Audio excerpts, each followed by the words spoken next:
Halo semua, salam damai sejahtera buat kita semua. سلام من يسوع المسيح لنا جميعا. Sejak penelitian ilmiah pertamanya pada tahun 1898, kain kafan Turin telah dianalisis secara menyeluruh oleh berbagai ahli, termasuk ahli kimia, fisikawan, ahli patologi forensik, ahli mikrobiologi, dan ahli botani. Secara luas diyakini bahwa kain kafan tersebut merupakan artefak arkeologi yang paling banyak dipelajari dalam sejarah kehidupan manusia. Pada tahun 1980-an, penanggalan karbon menunjukkan bahwa kain kafan tersebut baru berusia 700 tahun, sehingga banyak orang percaya bahwa itu adalah hasil pemalsuan abad pertengahan. Dr. Liberato De Caro, dari Institut Kristallografi Italia, menjelaskan sebelum penelitian barunya, satu-satunya bagian yang hilang dari teka-teki ini adalah penanggalan, karena semua yang ada pada kain kafan Turin sangat berkorelasi dengan apa yang diceritakan Injil tentang Yesus Kristus dan kematiannya. Tanda, mahkota duri, di kepala, luka cambuk, di punggung, dan memar di bahu, karena memanggul salib yang berat, terlihat sangat akurat. De Caro meragukan keakuratan penanggalan karbon. Hasil ini telah banyak dikritik karena masalah prosedural dan statistik, seperti yang baru-baru ini dikonfirmasi oleh analisis statistik data mentah yang tersedia bagi komunitas ilmiah. Data ini tidak dipublikasikan selama 30 tahun, dan akhirnya, setelah tindakan hukum, dirilis untuk dilihat dan dipelajari lebih lanjut secara ilmiah.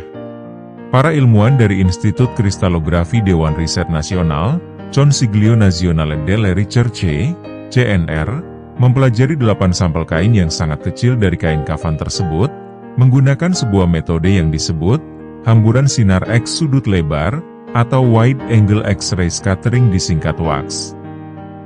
Dr. Taylor Marshall menunjukkan bahwa teknologi Wide Angle X-ray Scattering atau WAX ini merupakan metode atau menemukan usia kain kafan secara lebih canggih dan lebih akurat dibandingkan dengan penanggalan karbon tradisional. Teknologi WAX ini mampu memeriksa integritas struktural serat linen pada tingkat molekuler, sehingga memberikan penanggalan yang jauh lebih tepat.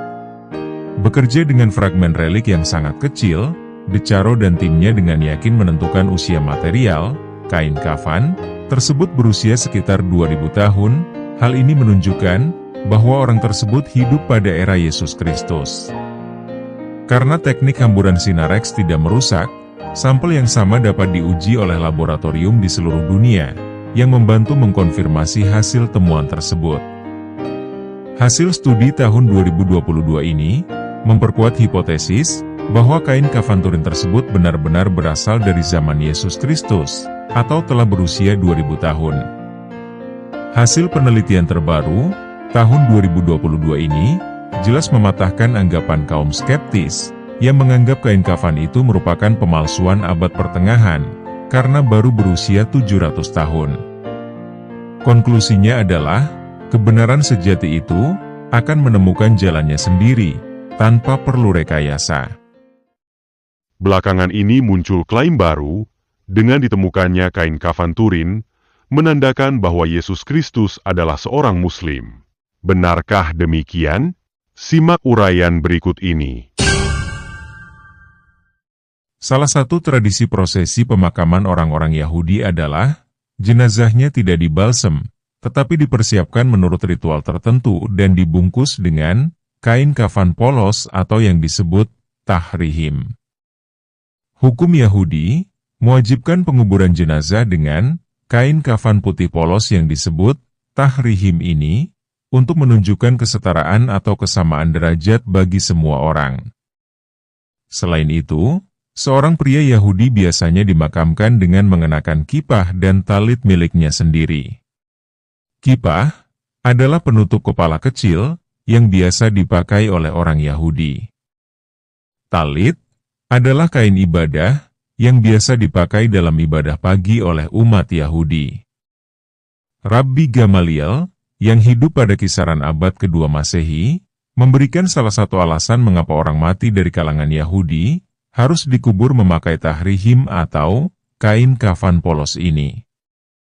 Ia berkata bahwa tahrihim ini melindungi orang miskin dari rasa malu karena tidak mampu membeli pakaian mewah untuk pemakaman.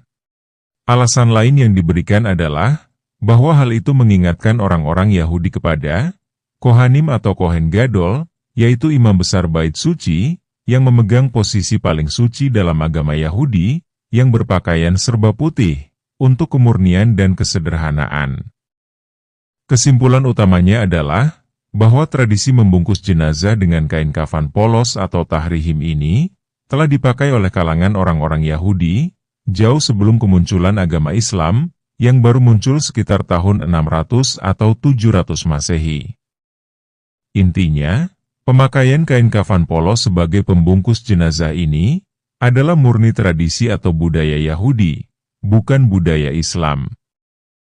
Budaya atau tradisi Yahudi ini telah lebih dulu ada sebelum munculnya budaya Islam. Sosok manusia Yesus ini terlahir di lingkungan tradisi Yahudi yang taat. Secara otomatis, saat kematian pun, jenazahnya akan dibungkus dengan tahrihim atau kain kafan polos. Jadi, jenazah manusia Yesus itu dibungkus dengan tahrihim, kain kafan Yahudi, dan bukan kain kafan Islam.